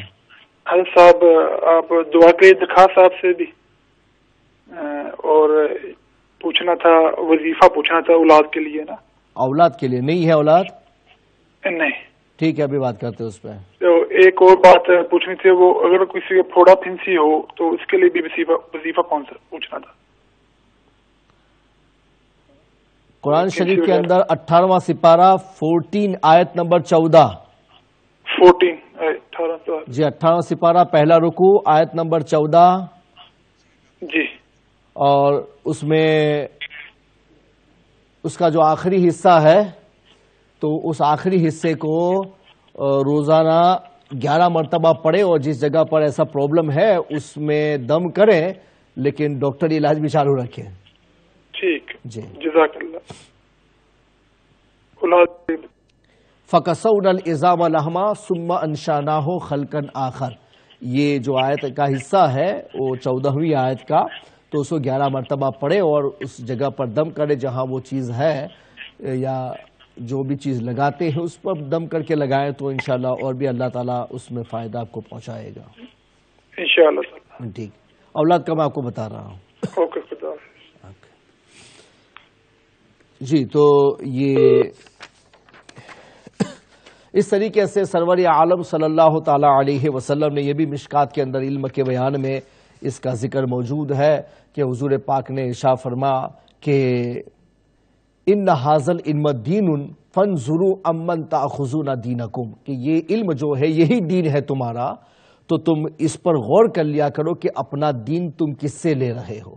تو اگر تم اپنوں سے اپنا دین لوگے، اچھوں سے اپنا دین لوگے تو اچھی اچھی باتیں آپ کو ملیں گی، اور اگر تم غلط لوگوں سے اپنا دین لوگو تو ان کی غلط باتیں آپ کے اندر شامل ہو جائیں گی اور پھر فرق کرنا آپ کے لیے مشکل ہو جائے گا. تو اس وجہ سے فرما گیا ہے کہ استاذ بنانا ہو پھر بھی غور کرو، کتاب پڑھنی ہو پھر بھی حضور نے فرما کے غور کرو. تو اس طریقے سے کوئی بھی چیز دین کی ہوگی تو اس میں ہم پہلے تجسس کریں گے، اور جب ہمیں پتہ چل گیا کہ یہ چیز غلط ہے تو ہم غلط میں ہاتھ نہیں ڈالیں گے، درست کے جانب ہم متعلق رہیں گے. جی ساجد صاحب ہیں ہمارے ساتھ. السلام علیکم. وعلیکم السلام. علامہ صاحب میں یہ کہنا چاہوں گا کہ ابھی آپ نے جو ایک حدیث بیان کی حضرت عمر کے بارے میں، جی تو یہ آپ نے جو ہے ایک طرح کا ایک تیر بے ہدف آپ نے جواب دیا ہے، جو ایسے اگر لوگ عقل مند ہیں تو ان کے لیے یہی ایک سفیشینٹ ہے ہونا چاہیے، اور وہ دوسرے ایسے غلط کاموں کی طرف یا غلط عقائد کی طرف نہیں جانا چاہیے. جی بالکل. اور میرا چھوٹا سا سوال یہ تھا کہ یہ جو سور کا گوشت حرام کر دیا گیا ہے، تو اگر اس کی چمڑی سے کوئی چیز بنی ہو تو وہ بھی کیا حرام ہوگی یا اس کو ہم استعمال کر سکتے ہیں؟ نہیں، اس کا وہ نجس العین ہے، تو نجس العین کا مطلب اس کا کوئی بھی پارٹ کسی بھی حساب سے ہمارے لیے وہ کبھی پاک نہیں بن سکتا ہے. اس لیے اس کے جو چمڑے سے بھی اگر کوئی چیز بنی ہو تو اس کو استعمال میں نہیں لا سکتے. ہاں اس کے علاوہ دوسرے جانور ہیں جیسے کتا وغیرہ ہے، تو اس کی کھال اگر سکھا لی جائے اور پھر جیسے اس کے بنایا جاتا ہے اس طریقے سے پھر اس سے اگر کوئی چیز بنتی ہے تو آپ استعمال کر سکتے ہیں. لیکن مسلمان کے نزدیک صرف سور نجس العین ہے کہ اس کا کوئی بھی پارٹ کسی بھی وقت وہ پاک میں نہیں پہنچ سکتا ہے، تو اس کے چمڑے کی چیزیں بھی استعمال میں نہیں لا جا سکتی ہے. بہت بہت شکریہ جی، جزاک اللہ. اس کے علاوہ باقی تمام جانوروں کا اگرچہ وہ حرام ہو مگر اس کی چمڑی اگر سکھا کر کی سب چیزیں بنتی ہے نا، تو پھر اس کو آپ استعمال میں لا سکتے. اس کے جو اپنے کپڑے وغیرہ بھی بنتے ہیں وہ ساری چیزیں، ساکس، لیدر ساکس، یہ وہ سب آپ استعمال میں لا سکتے ہیں. لیکن ایک سور کا ہے کہ پتہ چل جائے تو مسلمان اس کو استعمال میں نہیں لائے گا، نہ اس کا شوز پہنے گا، نہ اس کے بنائے ہوئے جیکٹ وغیرہ، کوئی بھی چیز استعمال میں نہیں لائی جا سکتی ہے. وہ نجس العین میں ہمارے یہاں شمار ہوتا ہے. لندن سے آصف صاحب. السلام علیکم. وعلیکم السلام سر. ایک مسئلہ پوچھنا تھا قاری صاحب کہ جو جمعے کی سنتے ہوتی. جی ہاں جی فرمایا آصف صاحب. ہاں جی سر، میں سمجھا اصل میں میرا دھیان ٹی وی کی طرف ہو گیا. قاری صاحب میں جمعے کی سنتوں کے بارے میں پوچھنا تھا کہ پہلی 4 سنتے جب بندہ کبھی ٹائم نہیں ہوتا مس کر جاتا ہے، تو بعد میں جب وہ جمعے کی وہ سنتے پڑھنے کے لیے کیا نیت ہوگی؟ جیسے میں پہلے کرتا ہوں کہ اول سنت جیسے، تو بعد میں وہ مجھے کیا کرنا ہے یا وہ پڑھنی چاہیے یا کیا؟ یہ پلیز یہ ذرا بتا دیں. نہیں، وہ پڑھا تو جائے گا. سنت موقعہ اگر پہلے نہیں پڑھ سکے ہیں تو اسے نماز کے بعد میں پڑھنا چاہیے. اس کو سنت کی قضا کہا جاتا ہے. کہ فرائض کی قضا تو یہ کہ ٹائم چلا جائے، اور سنت کی قضا یہ ہوتی ہے کہ اس کی پلیس چلی جائے. تو اس کی پلیس پہلے تھی اور آپ نے اس کو نہیں پڑھا تو اب بعد میں تو آپ پڑھیں گے، لیکن آپ ایسا کہیں گے کہ جو میری پہلے کی سنت باقی تھی اس کی میں نیت کر رہا ہوں، اللہ اکبر، تو یہ آپ کی نیت ہو جائے گی.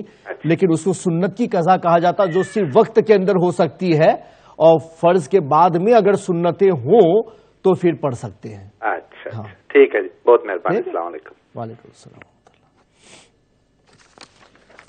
ہاں، تو بچوں کی پریگننسی کے بارے میں جو سوال ہوا تو میں نے آپ کو بتا دیا کہ کچھ علماء نے مطلق پرمیشن دیا ہے، لیکن کچھ لوگوں کا یہ کہنا ہے کہ اس کے بعد نہیں، لیکن اگر پہلے سے اگر آدمی رکاوٹ کے اسباب پیدا کرے تو ہسبینڈ وائف دونوں اگر ہیپی ہیں اس کے سٹاپ کرنے میں تو اس کا پرمیشن ہے، اور ظاہری جتنے بھی ذرائع ہیں جن کے ذریعے سے پریگننسی کو روکا جا سکتا ہے تو اس کا پرمیشن ہے، لیکن اس کے بعد میں ایسا کوئی قدم نہیں اٹھانا چاہیے۔ مانچسٹر سے اقبال بھائی، السلام علیکم۔ السلام علیکم جی۔ جی فرمائیں۔ شیخ صاحب دو کویسچن ہیں جی۔ ایک تو مجھے آپ کوئی بھی حدیث جو ہے نا اس کے متعلق عورتوں کی نماز کے متعلق کہ مردوں کی اور عورتوں کی نماز پڑھنے کا طریقہ ڈیفرنٹ ہے، لیکن مجھے حدیث سے جواب دینا ہے، وہ کوئی یہ نہیں کہنا کہ فلاں بک دیکھ لیں۔ نہیں، آئندہ پروگرام کے اندر آپ کے لیے ہو جائے گا، اس پروگرام میں نہیں ہو پائے گا، لیکن میں لکھ لیتا آپ کا سوال، آئندہ پروگرام میں انشاءاللہ۔ اچھا، دوسرا عشاء کی جو جی عشاء کی جو سنتے ہیں اور ہیلو ہاں عشاء کی سنت، جی عشاء کی اور جمعہ کی جو پہلی سنتیں ہیں، ہاں اس کے لیے بھی کوئی حدیث مجھے بتائیں کہ یہ کتنی سنتے ہیں؟ عشاء کی پہلی جو غیر موقدہ ہیں یا اس کی جو جمعہ کی پہلی جو موقدہ سنتے ہیں جو 4 کاؤنٹ کی جاتی ہیں، تو اس کے لیے کوئی حدیث بتانا کہ بخاری ہو، ترمذی ہو، مشکات ہو، کسی میں سے بھی جو صحاح ستہ میں سے ہو، کیونکہ جو بکس ہیں نا وہ تو اپنی اپنی رائے پہ مبنی ہوتی ہیں، جو دوسری بہار شریعت ہے یا فتاوی رضویہ ہے یا جو بھی ہیں تو وہ تو اپنی اپنی رائے پہ مبنی ہوتی ہیں۔ مجھے حدیث ڈائریکٹ بتانا۔ ظہر کی 4 سنت کے بارے میں کہہ رہے ہیں؟ ظہر کی نہیں، تو عشاء اور جمعہ کی جو پہلی سنت، عشاء اور جمعہ کی، ٹھیک ہے جی، کیونکہ جہاں تک میں نے اسٹڈی کی ہے جمعہ کی پہلی 4 سنتیں جو ہے نا ان کے بارے میں حدیث میں نے صرف یہاں تک پڑھی ہے کہ اللہ تعالیٰ کے نبی نے فرمایا ہے کہ جو جمعہ کی نماز سے پہلے جمعہ مسجد میں پہنچے اس کی قسمت میں جتنی نماز ہو پڑھ لے۔ اور سیاہ ستہ کے علاوہ کوئی کتاب کیوں نہیں چل سکتی؟ اس کا کوئی ریزن آپ بتائیں گے، جبکہ وہ بھی حدیثی کتابیں ہیں؟ ریزن یہ ہے کہ یہ سب اپنی رائے جو ہے نا اس میں وہ کاؤنٹ کی گئی ہیں۔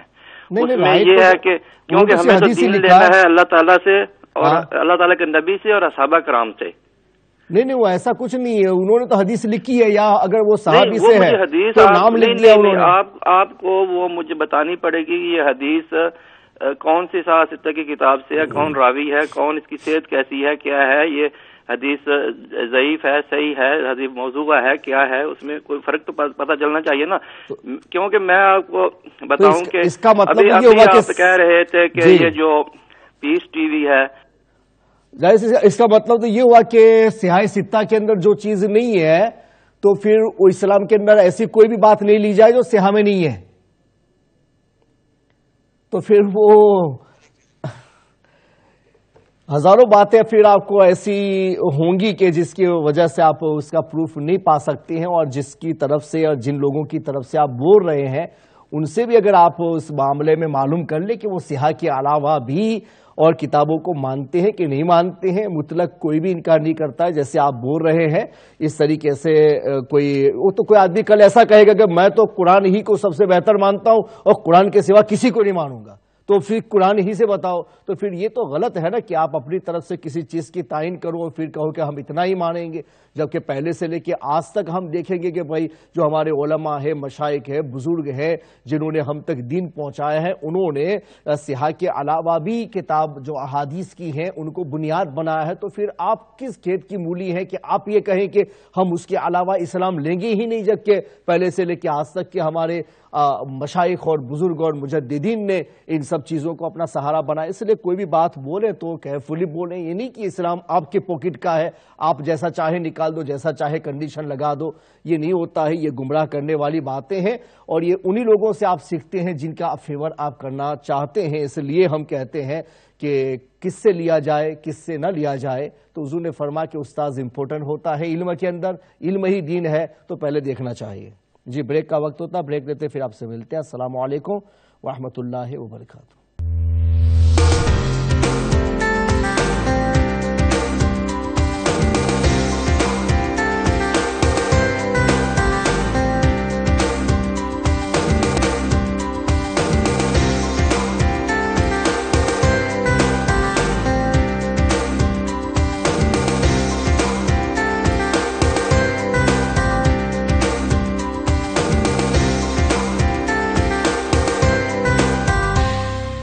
السلام علیکم ورحمۃ اللہ وبرکاتہ. ویلکم بیک ناظرین.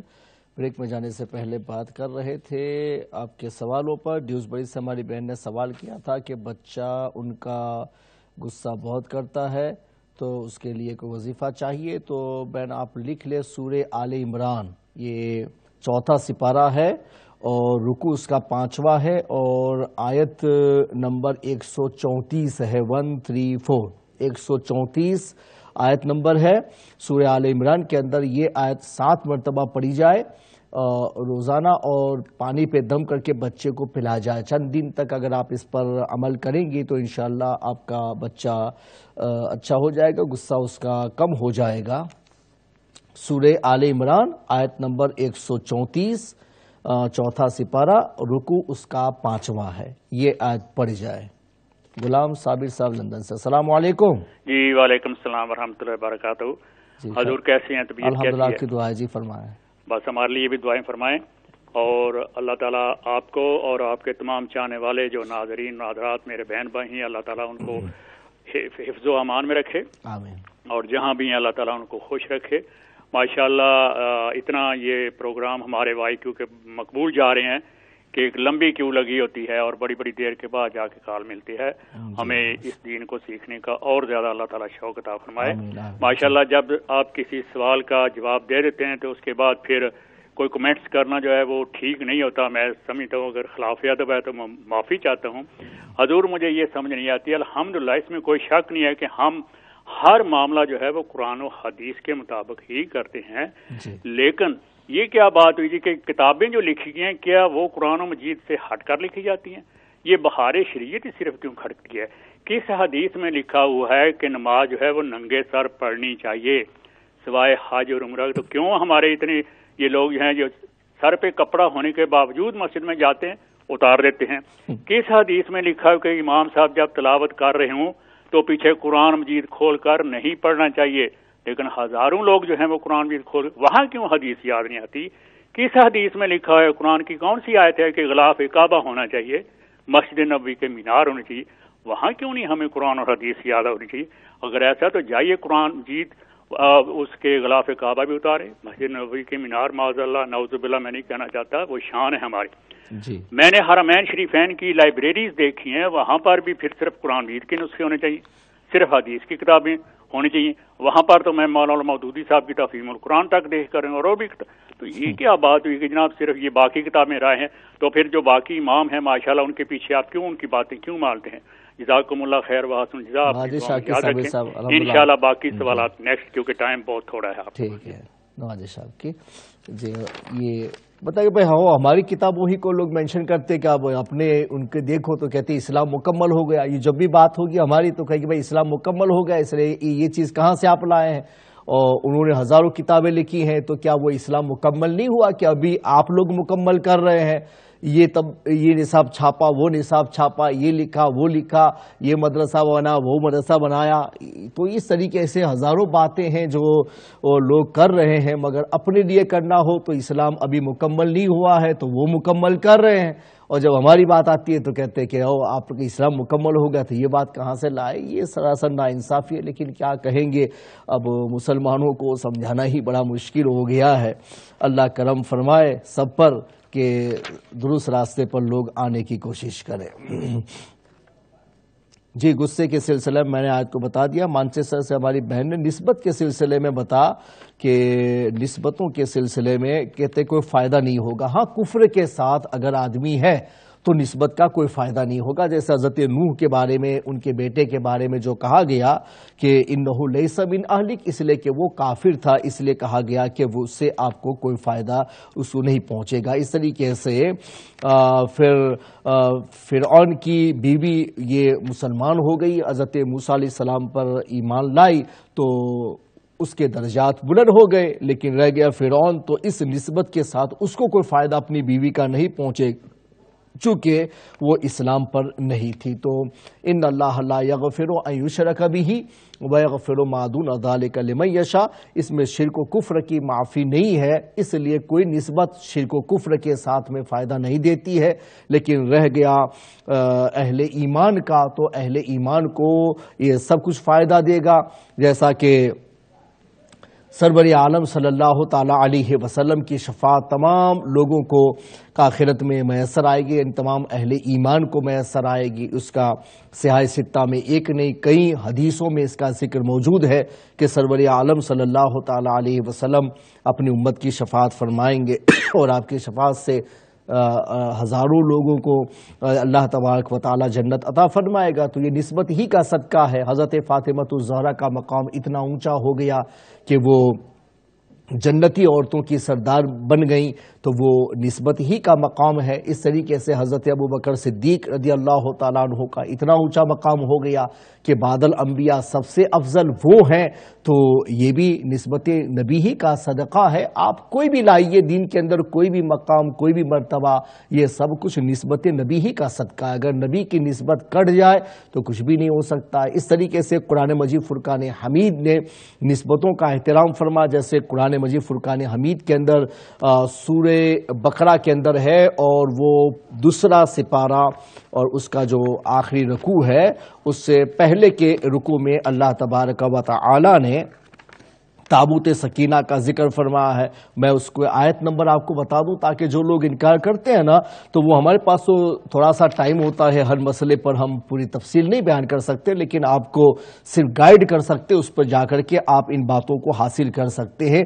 یہ قرآن مجید فرقان حمید کے اندر آیت نمبر 248 ہے، سورہ بقرہ کی 248 آیت نمبر، پارہ دوسرا ہے اور رکوع نمبر 16واں ہے۔ آپ لکھ لیں، رکوع نمبر 16واں، اس میں تابوت سکینہ کا ذکر کیا ہے۔ بقیۃ مما ترک آل موسیٰ و آل ہارون تحملہ الملائکہ، کہ جب ان لوگوں نے بادشاہی یعنی جالوت کے ساتھ میں، جالوت کی قوم کے ساتھ میں لڑنا چاہا بنی اسرائیل نے، تو پھر ان کو علامت دی گئی تھی، تو پھر اس میں یہ کہا گیا کہ یہ تمہارے پاس میں یعنی تابوت سکینہ آئے گا، اسے سامنے رکھ کر کے دعا کرنا تو اللہ دعا قبول کرے گا۔ اس میں حضرت موسیٰ علیہ السلام کی چھوڑی ہوئی چیزیں ہیں اور حضرت ہارون کی چھوڑی ہوئی چیزیں ہیں۔ تو حضرت موسیٰ علیہ السلام کا اس میں ان کا عصا مبارک تھا، اور اس طریقے سے امامہ تھا، جبہ تھا، جوتیاں تھیں، یہ سب ان دونوں نبیوں کے تبرکات اس میں رکھے ہوئے تھے۔ جب وہ ان کے سامنے آیا، انہوں نے اس کو سامنے رکھ کر کے دعا کی، تو اللہ تبارک و تعالیٰ نے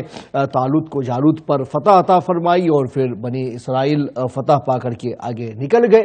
تو یہ نسبت ہی ہے نا کہ مما ترک آل موسیٰ و آل ہارون تحملہ الملائکہ، ان سے متعلق چیزوں کے بارے میں یہ کہا۔ مقام ابراہیم نسبت ہی تو ہے کہ اس کے پاس میں واتخذوا من مقام ابراہیم مصلی فیہا آیات بینات، مقام ابراہیم اس میں آیات بینات کہا گیا ہے، اور آیات بینات کے بعد مقام ابراہیم کی تخصیص کو بیان کیا گیا۔ اس لیے جو لوگ بھی اس طرح کی نسبتوں کا مطلقاً انکار کرتے ہیں، وہ لوگ قرآن و حدیث کی آیتوں کے منکر ہیں، اور ایسے لوگ اچھے نہیں ہو سکتے ہیں۔ ہاں، کفر کے ساتھ میں کوئی نسبت فائدہ نہیں دے سکتی ہے، لیکن ایمان کے ساتھ میں آپ کو تمام بزرگوں کی نسبتیں اور آپ کو انبیاء کی نسبتیں یقیناً فائدہ پہنچائیں گی، اس کا انکار نہیں کیا جا سکتا ہے، بلکہ ایمان نام ہی ہے اس نسبت کا کہ جس میں ہم اپنے نبی کے ساتھ اپنے تعلق کو جوڑتے ہیں۔ جی، لندن سے سسٹر سے بات کرتے ہیں۔ السلام علیکم۔ جی وعلیکم السلام مولانا صاحب۔ جی فرمائے بہن۔ آپ ٹھیک ہیں؟ الحمدللہ، آپ کی دعا ہے۔ جی میں نے پوچھنا تھا کہ ملحر پچھلے ہفتے نا محمد اسلم صاحب آئے تھے ایوب چشتی صاحب کے ساتھ، تو میلاد شریف کی باتیں ہو رہی تھی، تو وہ بتا رہے تھے کہ اب تو سعودی گورنمنٹ نے بھی اجازت دے دی ہے میلاد شریف منانے کی۔ ہاں، وہاں ہوتا ہے نا میلاد، وہاں بہت سارے سنی ہیں، میلاد وہاں بھی ہوتا ہے۔ کچھ نہیں تو لوگ ریسٹورینٹ وغیرہ میں الگ الگ ہال اپنا لے کر کے وہاں کرتے ہیں، لیکن وہ بالکل عام جیسے ہم لوگ یہاں ہوتا ہے نا کہ جلوس وغیرہ نکال سکتے ہیں، یہ سب پرمیشن نہیں ہے، لیکن جن کو کرنا ہے وہ اپنا اپنے مقام پہ کر لیتے ہیں۔ اچھا، کیونکہ وہ کہہ رہے تھے نا اب انہوں نے دے دیے، سیریا میں ہوتا ہے، ایجپٹ، کوئی بھی جگہ خالی نہیں مسلم ممالک میں کہ جہاں حضور پاک کا میلاد نہیں منایا جاتا ہے، سوائے مخصوص لوگوں کے سبھی لوگ میلاد رسول مناتے ہیں، سوائے ابلیس کے جہاں میں سبھی تو خوشیاں منا رہے ہیں۔ بے شک وہ تو ہے، تو مجھے اتنی خوشی ہوئی کہ میں نے کہا سب کو بتائیں، کیونکہ ہمیں تو یہی پتا ہے کہ وہاں پہ اجازت نہیں دیتے۔ نہیں، وہ کنٹری وائز اجازت نہیں ہوتی ہے، لیکن آپ اپنی جگہ پر کر سکتے ہیں، اس میں کوئی حرج نہیں ہے۔ اچھا ٹھیک ہے، شکریہ۔ جی، اور اس کے علاوہ نسبت کے بارے میں جو بہن نے بتایا، میں نے ان کو بریفلی یہ ساری باتیں بتا دی ہیں، قرآن کی آیت بھی آپ کو بتا دی ہے، آپ اس سے بہت کچھ حاصل کر سکتی ہیں. اور اس کے علاوہ جو سوال کیے گئے ہیں، لائف انشورنس کا بھی میں نے جواب اسی وقت دے دیا تھا. اور فرانس سے جو صلاۃ التسبیح کے بارے میں جو آیا ہے، تو صلاۃ التسبیح کے بارے میں نے آپ کو بتا دیا کہ صحاح کی احادیث سے اس کا پروف ہے، آج تک کسی نے اس کے بارے میں کوئی ممانعت نہیں کی ہے. اس کا بڑا عظیم ثواب ہے. رسول پاک نے اپنے چچا کو یہ نماز بتائی تھی اور کہا تھا کہ روزانہ یا ہفتے میں یا مہینے میں یا سال میں ایک بار ضرور اس نماز کو پڑھا جائے. تو آپ پڑھیں اور تمام مسلمانوں کو پڑھنا چاہیے. اور رہ گئے فضائل کی باتیں، تو فضائل کی باتوں میں ان سب چیزوں کو دیکھا بھی نہیں جاتا ہے. جو بھی فضیلت کی بات ہمیں مل جائے گی وہ عبادت ہی ہے، ہم اسے کریں گے اور اسے فائدہ حاصل کریں گے. ہاں، جنہوں نے کچھ مخصوص نام لے کر کے ہم سے سوال پوچھا ہے کچھ میڈیا کے بارے میں، تو یہ کہ آپ مخصوص نام لے کر کے سوال نہ کریں. صرف اگر کوئی بات کسی نے غلط بولی ہے تو اس غلط بات کے بارے میں آپ مینشن کریں. وہ بھی نام لینے کی ضرورت نہیں کہ بھائی ایسا مان سکتے ہیں، تو ہم کہیں گے کہ بھائی ہمارے حساب سے ماننا اگر جائز ہے اہل سنت کے حساب سے، تو ہم آپ کو کہیں گے ٹھیک ہے، نہیں ہے تو ہم آپ کو منع کر دیں گے. لیکن وہ اصول کے حساب سے آپ اس طرح کی بات ڈائریکٹ کسی کا نام لے کر کے نہ کریں جو رولز کے اگینسٹ جاتی ہو. تو ایسی باتیں ہم لوگ کرنا نہیں چاہتے ہیں. جی، ہماری بہن نے گلاسگو سے جو سوال کیا ہے کہ جو ورک کرنا ہے، تو ظاہر سی بات ہے اسلام میں غیر محرم کے ساتھ میں عورت کے اختلاط کو مطلقاً منع فرمایا ہے، اس لیے قانون کے اندر اس کی گنجائش نہیں ہے. ہاں، جہاں صرف لڑکیاں کام کرتی ہوں تو پھر وہاں اگر لڑکی جائے تو کوئی بات نہیں ہے. اور اگر اس کا الگ ہے جہاں محرم کے ساتھ غیر محرم کے ساتھ میں اختلاط نہ ہوتا ہو تو وہاں بھی کر سکتے ہیں. لیکن شریعت اسلامی میں مسلمانوں کو ان معاملوں میں بہت بہت محتاط ہونے کی ضرورت ہے. ابھی دنیا میں لوگ دوسری باتیں کرتے ہیں کہ ایسا نہ ویسا، اور ماحول اپنا جو غلط بن گیا ہے جس کی وجہ سے ہماری انسانیت بھی خطرے میں چلی گئی. اسلام تو اپنی جگہ پر، ہماری انسانیت بھی خطرے میں چلی جا رہی ہے. تو ان سب معاملات پر لوگ غور نہیں کر رہے ہیں. تو ہمیں لڑکیوں کے معاملات میں بہت بہت غور کرنا چاہیے. شریعت اسلامی نے جو ہمیں کہا ہے ان باتوں کو سامنے رکھ کر کے فیصلہ کرنا چاہیے. ہم مسلمان ہیں، رزق میں اتنے بھی بد احتیاط نہ ہو جائیں کہ پھر ہمیں ہمارے اسلام کی کوئی بات یاد ہی نہ رہے اور پلٹ کے اس کے جانب دیکھے بھی نہ. ہمیں اپنے معاشرتی مسائل کو پہلے سلجھانے کی ضرورت ہے تاکہ ہم اچھے مسلمان ماحول کے اندر بنے، تاکہ ہمارے کردار کو دیکھ کر کے لوگوں کو بھی نصیحت حاصل ہو، لوگ بھی ہدایت پر آئیں اور ہمارا وجود دوسروں کے لیے رحمت کا باعث بن جائے. وہ اسی وقت ہو سکتا ہے جبکہ ہم اپنی شریعت اسلامی کو سامنے رکھ کر کے ہم مسلمان دوسروں کے لیے ہمدرد بن کر کے کام کریں. تو انشاءاللہ معاملات بہت آسانی سے سلجھائے جا سکتے ہیں. حضور پاک کا فرمان ہے کہ اللہ فی عون العبد ما کان العبد فی عون اخی، کہ بندہ جب تک بندے کی مدد کرتا ہے اللہ اس کی مدد کرتا ہے. اگر اللہ کی مدد آپ کو چاہیے تو بندوں کی مدد کرنا آپ سیکھیے. آپ بندوں کی مدد کریں گے اللہ آپ کی مدد کرے گا. ابھی معاشرے میں بہت سارے مسائل لوگوں کے الجھے ہوئے ہیں، خاص کر کے شادیوں کے جو معاملات ہیں وہ ایک دوسرے کی پہنچ نہیں ہوتی ہے، اس وجہ سے شادیاں لیٹ ہو جاتی ہیں. اگر مسلمان ایک دوسرے کی ہیلپ کریں گے، ان مسائل میں آگے بڑھیں گے، تو تمام لوگوں میں جو بچوں میں اس طرح کی پریشانیاں موجود ہیں انشاءاللہ اس کا بھی حل نکلے گا. تو ہمیں معاشرہ کو خوشگوار بنانے کے لیے قربانیاں دینی ہی پڑیں گی اور ایک دوسرے سے قریب ہونا ہی پڑے گا. کفر سے بغلگیر نظر آتا ہے، کیوں نہیں ہوتے مسلمان سے قریب. اگر یہ شعر ہماری سمجھ میں آ جائے تو الحمدللہ دنیا کے اندر مسلمان ایک دوسرے کے ساتھ دست بگریباں نہ ہوں گے، بلکہ ایک دوسرے کا بھائی بن کے وہ زندگی گزاریں گے اور دوسرے کو فائدہ پہنچائیں گے اور معاشرے کی ساری تکالیف انشاءاللہ دور ہو جائیں گی. اولاد کے سلسلے میں جو ہمارے ایک بھائی نے وظیفے کے سلسلے میں کہا ہے کہ اولاد نہیں ہے ان کو وظیفہ چاہیے، تو آپ اس کو لکھ لیں تو میں آپ کو بتا دیتا ہوں. وہ رب لا تذرنی فردا وانت خیر الوارثین، یہ سورہ انبیاء پارہ 17واں رکوع 6، 17واں سپارہ سورہ انبیاء رکوع 6 ہے اور آیت نمبر 89 ہے. تو اس کو آپ کو رب لا تذرنی فردم وانت خیر الوارثین یہ آپ کو پڑھنی ہے ہر نماز کے بعد میں. نماز کی پابندی کریں, وقت پر نماز ادا کریں, قضا نہ ہونے دیں, اور فرد نماز سے جب فارغ ہو جائیں, سنت وظائف سے فارغ ہو جائیں تو 3 مرتبہ اس آیت کو آپ پڑھیں. اول آخر 1 مرتبہ درود شریف, رب لا تذرنی فردم وانت خیر الوارثین, سورہ انبیاء 17واں سپارہ رکوع 6 آیت نمبر 89, اس کو 3 مرتبہ ہر نماز کے بعد میں پڑھنا ہے. تو اللہ تبارک و تعالی آپ کو اولاد نرینہ عطا فرمائے گا. تو آپ کے وظیفے پر بھی بات ہو گئی. ہمارے ساجد صاحب نے جو کہا تھا تو سور کا نہ گوشت, اس کی چمڑی, اس کے بال, کسی بھی چیز سے مسلمان فائدہ نہیں اٹھا سکتا ہے. ہاں اس کے علاوہ دوسرے حرام جانور ہیں تو ان کی وہ چیزیں کہ جس میں جان نہیں ہوتی ہے تو اس کی وجہ سے موت اس پر طاری نہیں ہوتی ہے. اور رہ گیا چمڑے کا مسئلہ تو اس کو سکھا دیا جائے, کوئی رطوبت باقی نہ رہ جائے.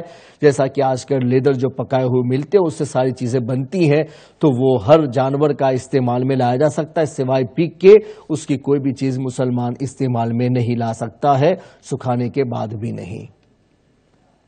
جی ہمارے آصف صاحب نے جو سوال کیا ہے تو وہ میں نے پہلی سنتیں اگر 4 ان کی رہ جاتی ہیں تو وہ بعد میں اس کو پڑھ سکتے ہیں, اور اس کو سنت کی قضا کہا جاتا ہے. سنت کی الگ سے کوئی قضا نہیں, یعنی وقت گزرنے کے بعد جیسے قضا نمازیں آپ پڑھتے ہیں تو اس میں سنتوں کی قضا نہیں ہوتی ہے, صرف فرض اور واجب کی قضا ہوتی ہے. اگر فقہ کی کتاب میں کہیں سنت کی قضا کا ذکر آیا ہے تو مراد اس سے یہ ہوتا ہے کہ اس کی جگہ چھوٹ جائے. تو جیسے ظہر کی 4 سنتیں موقعہ ہیں, اس کو اگر آپ نے پہلے نہیں پڑھا ہے تو اس کو آپ بعد میں پڑھ لیں گے, تو بعد میں پڑھیں گے تو صرف نیت اتنی کرنی ہے کہ ظہر کی جو 4 پہلے کی سنت تھی وہ میں ادا کر رہا ہوں, اللہ اکبر, تو یہ نماز کی آپ کی نیت ہو جائے گی.